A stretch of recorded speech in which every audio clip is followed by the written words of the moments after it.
To 8 आएगा और ये हमारे पास 4 आएगा, और ये दोनों की क्योंकि जीरो से ये जरा होगा तो ये दोनों जीरो हो जाएगा। तो 8 + 2 हमारे पास क्या आंसर आएगा? 12 आएगा। तो एक्सो आर में हमारे पास क्या होती है कि जो डिफरेंट है उस पे 1 आएगा। ये एक्सो आर है, डिफरेंस एक्सो आर। जब एंड में हमारे पास था, जो जब 1 1 आएगा तब हमारे पास 1 आएगा, अदरवाइज जितनी भी कॉम्बिनेशन है उस पे 0 आएगा। इस लेक्चर में हमने पढ़ा था कि हमारे पास जो ऑपरेटर्स है कि किस तरह ये ऑपरेटर्स वर्क करते हैं, और तकरीबन ऑलमोस्ट सारे ऑपरेटर्स हमने कवर किए थे। एक ऑपरेटर हमारा रह चुका था, वो था बिट वाइज ऑपरेटर। तो आज हम बिट वाइज ऑपरेटर पढ़ेंगे और इसके बाद हम कंट्रोल फ्लो पे जाएंगे। तो bitwise.html एक न्यू फाइल बनाते हैं, ठीक है। और इसके अंदर हम स्क्रिप्ट के अंदर इसको लिखते हैं। एक रन करता हूं, फिर मैं आपको दिखाता हूं। console.log, और इसके अंदर ये हमारे पास, मैं कुछ भी लिखता हूं, मैं लिखता हूं पायो एंड 3, ठीक है। तो बिटवाइज ऑपरेटर हमारे पास बेसिकली जो मेन हमारे पास है, एक है हमारे पास एंड ऑपरेटर है बिटवाइज में, ए एंड डी, ठीक है। दूसरा हमारे पास है इसमें और ऑपरेटर है। थर्ड हमारे पास इसमें एक्सो आर है, और फोर्थ हमारे पास यहाँ पे नाट है, जो मोस्ट इंपॉर्टेंट यहाँ पे यूज होते हैं। इसके लिए हमारे पास है ये वाली सिंबल यूज होती है, इसके लिए ये है। और जो हमारे पास एक्सो आर है इसके लिए ये सिंबल है, और नाट तो ऑलरेडी जानते हैं, लेकिन इसके लिए यहाँ पे ये सिंबल यूज होती है। डिस्कनेक्ट करके दोबारा चलाते हैं। यहाँ पे कंसोल इंस्पेक्ट, ठीक है। और इंस्पेक्ट के अंदर यहाँ पे हमारे पास है कंसोल। तो कंसोल के अंदर हमारे पास यहाँ पे 1 आ गया है, ठीक है। इसको मैं यहाँ पे ऐसे रखता हूँ ताकि हमारे पास ये स्क्रीन भी साथ साथ आ रहे। अब 1 आंसर यहाँ पे क्यों आया है? क्योंकि मैंने तो यहाँ पर लिखा पायो, और फिर मैंने लिखा बिट वाइज ऑपरेटर एंड और 3। अब ये वर्क किस तरह करता है, जरा इसकी लॉजिक को समझते हैं। हमारे पास जो जितनी भी नेम से जाहिर है कि हमारे पास इसको बिट वाइज क्यों बोलते हैं, कि जो भी हमारी डिजिट्स होती है ये सबसे पहले इसको बाइट में कन्वर्ट करता है, जो हमारे पास बाइनरी नंबर है। हमारे डिजिट्स को ये कहाँ पे कन्वर्ट करता है? Binary numbers. तो सबसे पहले हमें बाइनरी कन्वर्जन आनी चाहिए। बाइनरी नंबर्स हमारे पास ये 2 नंबर्स होते हैं, क्योंकि हमने ऑलरेडी डिस्कस किया था कि कंप्यूटर जो लैंग्वेज समझ करता है वो है हमारे पास 0 और 1। अगर हम कोई इंग्लिश इंस्ट्रक्शन देते हैं, कुछ भी हम लिखते हैं, तो ये इन सारी इंस्ट्रक्शन को इसी 0 1 में कन्वर्ट करता है, और हमें आउटपुट जब देता है तो दोबारा इसके साथ जो आंसर होती है वो भी इसी फॉर्म में होती है, ठीक है। अब जो एंड है, अब मैंने यहाँ पे जो एग्जाम्पल अभी लिए 5 है और 3 है। एंड क्या करता है हमारे पास कि सबसे पहले हम 5 को बाइनरी में कन्वर्ट करेंगे और फिर 3 को कन्वर्ट करेंगे, तो हमारे पास हमारी लॉजिक समझ आएगी। अब कन्वर्जन के लिए हमारे पास बेसिकली हमारे पास लेस भी होते हैं। आपके पास मैं ग्राफिक भी शेयर करूँ, उस ग्राफिक को भी आप देख सकते हैं कि हमारे पास 5 के लिए बाइनरी नंबर कौन सा है, 8 के लिए नंबर कौन सा है। तो हमारे पास एक ASCII कोड होता है, जिसमें सब लीगल चीज़ों के लिए हमारे पास एक 7 बिट है, और दूसरा हमारे पास एक्सटेंडेड ASCII जो है वो हमारे पास 8 बिट वाला सिस्टम होता है, ठीक है। इसमें ऑलरेडी ये जो हमारे पास ये जो ASCII 7 बिट है, इसमें 0 से लेकर 127 तक है, और इसमें 0 से लेकर 255 तक जितनी भी हमारे सिंबल्स है, हमारे डिजिट्स है, वो सब के लिए बाइनरी नंबर मौजूद है। आप बाइनरी में इसको कन्वर्ट कर सकते हैं। मेरे पास ग्राफिक होगी, मैं आपको दिखाता हूं। अब अगर यहाँ पे आप देखेंगे तो पायो के सामने हमारे पास लिखा हुआ रहे 10, ये देखिए 101, यहाँ पर अगर आप अपनी कोड में देखिए तो ये 101 आ गया, और इसी तरह 3 के लिए हमारे पास है 11011। ठीक है, तो हर एक के पास हमारे पास ये ए के लिए भी, बी के लिए भी, बहुत सारे जितनी भी करेक्टर्स है 255 तक यहाँ पे सब के लिए बाइनरी। तो आप इसका भी यूज कर सकते हैं। अगर आपको ये तरीका नहीं आता तो फिर तरीका यही है कि हम इसको कन्वर्ट भी कर सकते हैं। तो सपोज मैंने एग्जांपल में पायो और 3 लिखा है, तो तरीकाकार यही है। पहला तरीका सबसे आसान जो है कि हम पायो लिखेंगे और इसको ट्यू से डिवाइड करेंगे इसी तरह। ठीक है, तो टू का जो हमारे पास टेबल है वो हम देंगे, तो हमारे पास टू टू जा 4 आता है, तो पायो से 4 मल्टीप्लाई करेंगे तो क्या आएगा 1, उसको साइड पे लिखना है। फिर 2 1 जा 2, तो क्या बच गया हमारे पास 0। अब यहां से इस साइड से आपने इसको लिखना है, तो पायो हमारे पास बराबर हुआ बाइनरी में किस फॉर्म में 101। इसी तरह हम 3 के लिए भी कर सकते हैं। ये हमारे पास 3 है, तो इसको 2 पे डिवाइड करें, 2 1 जा 2, बच गया हमारे पास क्या 1। तो ये हमारे पास क्या आ गया, यहां से इस साइड पे लिखना है, उस साइड पे नहीं। और ये हमारे पास 0। अब एंड ऑपरेटर क्या करता है, ये हमारा जो एंड है, एंड का कुलिया यही है, लॉजिक यही है कि अगर 1 के सामने 1 आएगा तो आप नीचे 1 लिखेंगे, बाकी जो भी होगा 0 0 आएगा, 0 1 आएगा, आपने 0 लिखना है। सिर्फ यहाँ पर 2 1 है जो एक दूसरे के सामने 1 1 आते हैं, ये है और एक ये है, बाकी ये 0। पाई और 3 हमने लिखा और आंसर हमारे पास क्या आ गया 1। अगर मैं इस डिजिट को यहां से बड़ा करता हूं, 8 3 करता हूं, अब देखें 8 3 में हमारे पास 0 आता है। अब मैं 8 पायो करता हूं, पहले देखें 8 हमारे पास क्या आएगा, 2 4 8, यहाँ पे 0 आएगा, फिर 2 2 जा 4, यहाँ पे फिर 0 आएगा, और फिर हमारे पास है 2 1 जा 2, तो यहाँ पे 0 आएगा। तो 8 हमारे पास क्या है 1 0 0 0, और पाई हमारे पास क्या था 1 0 1। अब यहाँ पे देखिए इसके सामने किसी भी जगह पे आपको 1 दिखाई नहीं रहा, तो ये सारे हमारे पास 0 आ रहे हैं। अब 0 हमारे पास डिसिमल में किस जगह के बराबर है, ये 0 के बराबर, तो हमारे पास वैसे भी 0 प्रिंट होता है। कोई और एग्जांपल हम देते हैं इसको,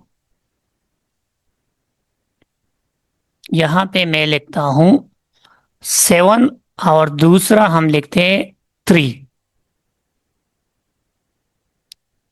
अभी देखें, अभी हमारे पास 3 आंसर आ रहा है, इसको आप चेक कर सकते हो उस लॉजिक के साथ। ठीक है, तो पहले हम 7 के लिए बाइनरी नंबर्स फाइंड करेंगे। 7 हमारे पास है 2 3 जा 6, 1 आ गया हमारे पास। अब यहाँ पर 2 1 जा 2, तो हमारे पास क्या आएगा 2 1 जा 2, तो यहाँ पर 1, तो 7 के सामने हमारे पास क्या आएगा 1 1 1। अब दूसरा हमारे पास कौन सा डिजिट है 3, तो 3 तो ऑलरेडी हमने पढ़ा है, लेकिन हम फिर भी दोबारा फाइंड कर सकते हैं। 3 के लिए हमारे पास क्या है, ये देखिए 1 1, तो इसके सामने हमारे पास क्या स्टार्ट होगा, इस साइड से आपने लिखना है, राइट साइड से। और यहाँ पे अगर कोई भी नहीं हो तो आप 0 लिख सकते। तो ये 1 1 सामने हो तो ये भी 1 होगा, ये 1 1 सामने होगा तो ये भी 1 होगा, और ये 1 0 तो सामने हो तो ये होगा। अब ये बाइनरी में ये 1 1 किस नंबर से आता है, ये हमारे पास 3 से आता है, तो इसलिए हमारे पास आंसर क्या आ गया 3 आ गया। ये जो आंसर आपको देता है ये हमारे पास डिसिमल में देता है। तो आपको नंबर सिर्फ आपको डिसिमल टू बाइनरी और बाइनरी से डिसिमल में कन्वर्ट करना आपको आना चाहिए, तो ये लॉजिक सेम है। ठीक है, अब इसी तरह हमारे पास है आर है। ठीक है, जब मैं आर लगाता हूं तो यहां पर हमारे पास आंसर क्या आता है 7 आता है। तो आर में हमारे पास डिफरेंस क्या है कि हमारे पास जो बिट्स है दोनों बिट्स है, इसमें तो एंड में हमारे पास था कि अगर एक दोनों 1 हो तो हमारे पास 1 आएगा। ठीक है, लेकिन बिट वाइज आर में हमारे पास इस तरह है कि अगर आपके पास दोनों 0 हो सिर्फ तब भी 0 आएगा, बाकी सारे 1 आएंगे। आर में क्या है कि अगर मैं सामने कुछ भी लिखता हूं, ये हमारे पास अभी 7 और ये हमने किया ना 1 1 1 1 और 0, तो यहां पर ये बोलता है कि अगर दोनों 0 हो तब आपके सामने 0 आएगा, बाकी अगर 1 0 हो तो भी 1 आएगा, 0 1 हो तो भी 1 आएगा, अगर दोनों 1 हो तो भी 1 आएगा। अभी यहाँ पे देखिए, यहाँ से भी हमारे पास 1 आएगा, यहां से भी 1 आएगा, यहां से भी 1 आएगा। अब 3 1 हमारे पास किसके बराबर है? 7 की। तो हमारे पास आउटपुट पे क्या आ रहा है? 7 ही आ रहा है। ठीक है, तो लॉजिकल जो बिट वाइज हमारे पास ऑपरेटर्स है, बिट वाइज जो आर है उसके लिए यही रूल है, जबकि बिट वाइज एंड के लिए हमारे पास रूल यही है कि अगर सिर्फ 1 1 सामने हो तभी 1 प्रिंट होगा, अदरवाइज जितनी भी होगी वो हमारे पास क्या आएगा? 0। ठीक है, दोनों 0 होगी तब भी हमारे पास 0 आएगा। और इसमें क्या है कि अगर दोनों हमारे पास 0 हो तब हमारे पास 0 आएगा, अदरवाइज सारे हमारे पास क्या आएंगे? 1 1 1। अब मैं अगर इसमें एक और एग्जांपल दूं तो ये और भी क्लियर हो जाएगा। मैं यहाँ पे लिखता हूं 9 और इसकी जगह मैं लिखता हूं पायो। अब रिजल्ट देखें।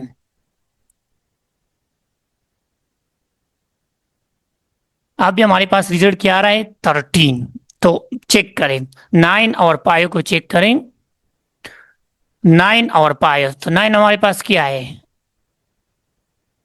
9। इसको पहले रहे तो हमारे पास 2 4 जार 8, 1 हमारे पास बाकी आ गया रिमाइंडर। 2 2 जार 4, 0 हमारे पास आ गया, और 2 1 जार 2 और यहाँ पर 0 आ गया। तो हमारे पास 1 में क्या आएगी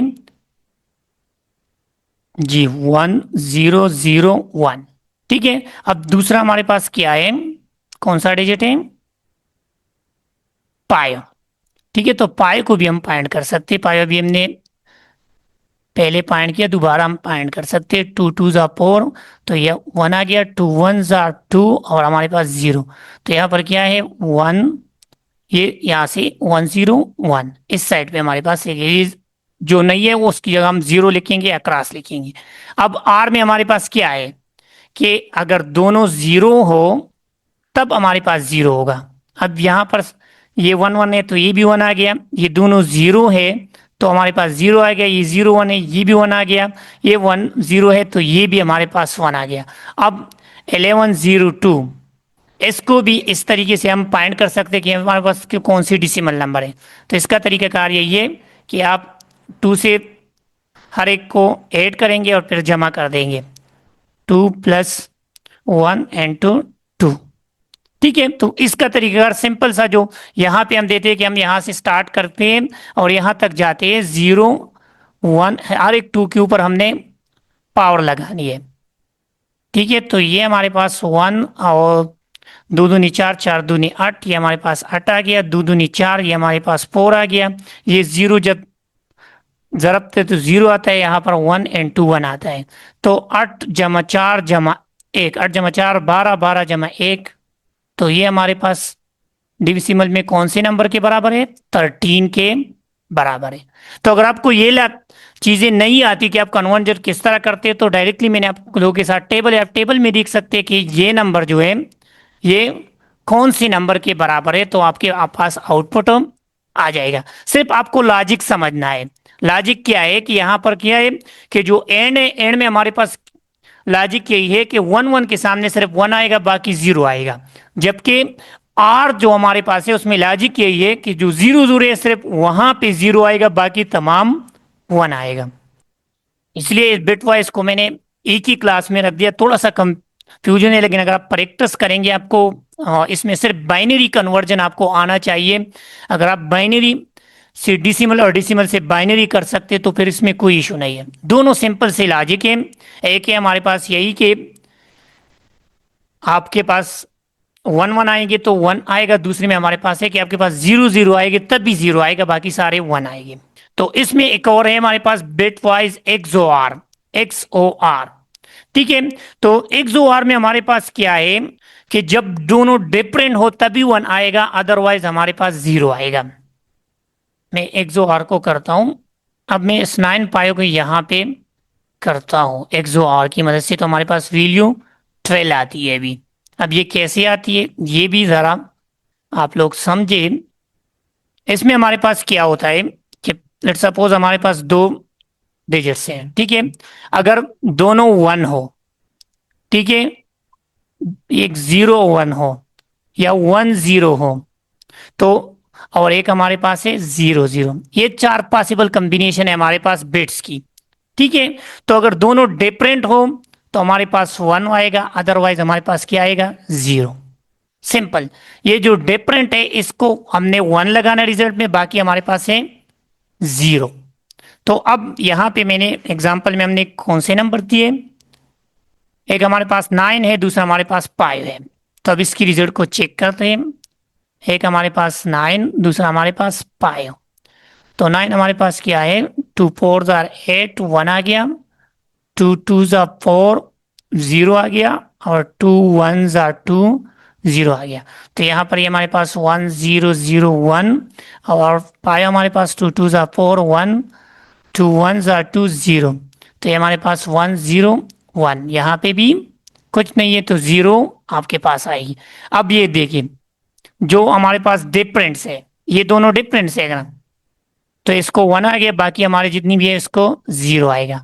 अब ये जो 1100 है ये हमारे पास कौन सी डिजिट का बराबर है, तो ये तरीकाकार है कि हम इसको ज़रब देंगे और प्लस प्लस करेंगे। ठीक है, तो यहां से हम 0 से स्टार्ट करेंगे, पावर 0 1 2 3। ठीक है, अब यहाँ पे ये हमारे पास क्या आ गया, 2 8 आएगा, और ये हमारे पास 4 आएगा, और ये दोनों क्योंकि 0 से ये ज़रा हुआ तो ये दोनों 0 हो जाएगा। तो 8 + 2 हमारे पास क्या आंसर आएगा, 12 आएगा। तो एक्सो आर में हमारे पास क्या होती है कि जो डिफरेंट है उस पे 1 आएगा, ये एक्सो आर है, डिफरेंस एक्सो आर। जब एंड में हमारे पास था, जो जब 1 1 आएगा तब हमारे पास 1 आएगा, अदरवाइज जितनी भी कॉम्बिनेशन है उस पे 0 आएगा।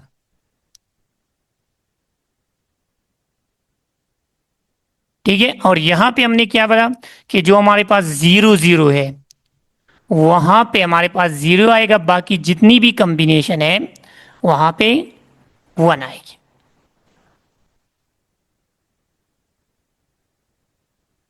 इसकी थोड़ी सी स्क्रीनशॉट अपने साथ ले लें तो आपको याद रहेगा कि कॉम्बिनेशन क्या है। तो एक जो और आपको भी समझ आएगी कि हमारे पास जब डिफरेंट बिट्स होंगे तभी हमारे पास 1 आएगा, और उस 1 को हम बाद में कैलकुलेट करेंगे तो हमारे पास ये वैल्यू आ जाएगी। ठीक है, तो लास्ट इसमें हमारे पास है बिटवाइज नॉट,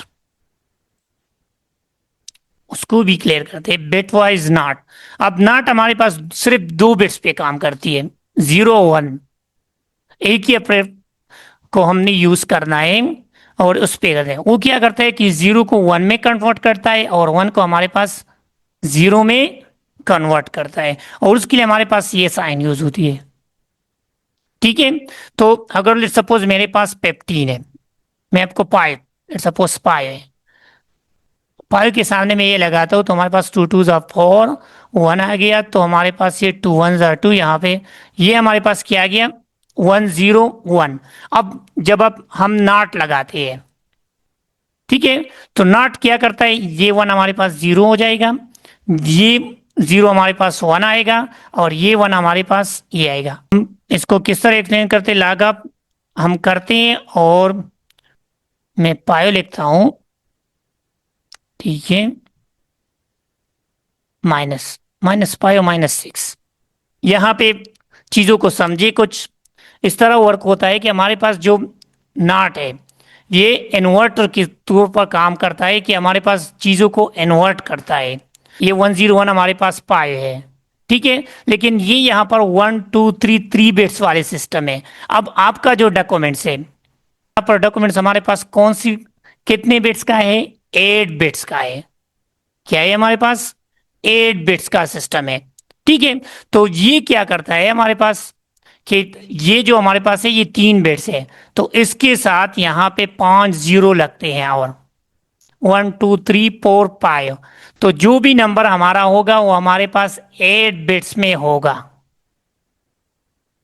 अब ये आप जो HTML डॉक्यूमेंट यूज करते हो उस पर डिपेंड है। अगर आपके पास 16 बिट है तो ये नंबर फिर 16 बिट तक जाएगा, लेकिन जो हमारे पास यहाँ पर बिट वाइज ऑपरेटर है ये नॉर्मली हमारे पास क्या यूज करता है, 8 बिट्स यूज करता है। तो इसी वजह से अब यहाँ पर ये तीनों जो चेंज हो गई आपके पास, लेकिन इसको भी चेंज होना था। वन, ये भी वन हो जाएगा, ये भी वन हो जाएगा, ये भी वन हो जाएगा, इसलिए इससे जो रिजल्ट आएगा वो हमारे पास -6 आएगा। ठीक है, क्योंकि हमारे पास जो 8 बिट सिस्टम होता है इसमें हमारे पास 255 करेक्टर्स होते हैं, तो वहां पर -6 की भी एक वैल्यू होती है, वो यही है। तो अगर मैं टेबल दिखा दूं तो -6 के सामने यही वैल्यू हमारे पास मौजूद रहेगी। ठीक है, अब इसको याद करने का एक आसान सा तरीका है। इसके साथ हमारे पास एक खुलिया होता है नॉट के लिए, अगर आपको वही याद रहेगा तो सारी चीजें याद आएगी। इसके लिए कुलिया यही है कि अगर आपके पास जो भी करेक्टर हो, लेकिन सपोज मेरे पास n एक करेक्टर है, ठीक है, तो ये हमारे पास बराबर होगा -n+1।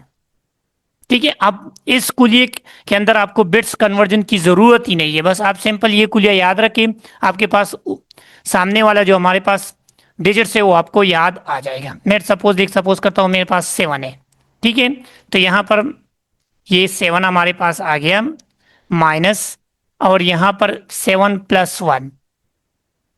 ठीक है, तो ये हमारे पास अगर -n होगा तो माइनस आएगा हमारे पास, अगर प्लस है तो हमारे पास ये प्लस है, तो ये 7 है हमारे पास।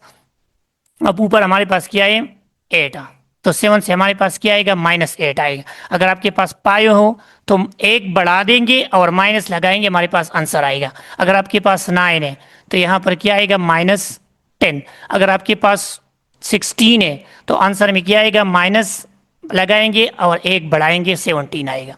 सिंपल। अगर हम चेक करेंगे तो यही, आपको बिट्स की ज़रूरत नहीं है, अगर आप नहीं लगाते कोई इशू नहीं है, आपने सिंपल ये सारी चीज़ें याद रखनी है। इसको रिमूव करते हैं, तो जो भी डिजिट्स होगा उससे एक बढ़ेगा और आपके पास आंसर में माइनस आएगा, बस सिंपल सा रूल है नॉट का। ठीक है, 8 है हमारे पास और यहाँ पे क्या आएगा, 9। अगर मैं -9 कर दूं तो क्या आएगा। ठीक है, तो अब यहाँ पर भी वो चीज़ें आपको याद रखनी चाहिए जहन में कि अगर मैंने माइनस क्या लगाया, -8। अब ये यहाँ पे हमारे पास 7 का ये कुलिया अगर माइनस है तो -8 हमारे पास ये हो गया, और यहाँ पर माइनस, अब इनकी वैल्यू क्या है, -8+1। ठीक है, तो -8 से एक अगर कम हो जाती है तो क्या आ जाती है, -7। ठीक है, अब -7 हमारे पास क्या आता है, चलिए इतना मैथ्स तो आपको आना चाहिए। -7 हमारे पास क्या आ जाता है, +7 बन जाता है। तो ये एक कम होगा और प्लस होगा, जब आपके पास माइनस वैल्यू होगी तो ये क्या होगा, एक कम आ जाएगा और आपके पास वैल्यू पॉजिटिव में आ जाएगी, क्योंकि हमने जो कुलिया पढ़ा है उसी कुलिये की वजह से ये जो आपका कुलिया है। ठीक है, n बराबर है हमारे पास -n+1। तो ये कुलिया आपको याद होगा तो पर फिर ये बिट वाइज नॉट आपको इजी रहेगा। 4 बिट्स बहुत इंपॉर्टेंट होते हैं हमारे पास। अक्सर जब आप इंटरव्यू के लिए बैठ जाते हैं इसी तरह एक क्वेश्चन देता है और आपको कहता है कि आप आउटपुट प्रिडिक्ट करें कि कितना आउटपुट आएगा। इसको बस सिर्फ लॉजिक को समझना है, बाकी चीज़ इसकी क्लियर हो जाएगी। थोड़ा सा प्रैक्टिस कर दे सब पे, आपको फिर इजी होगा।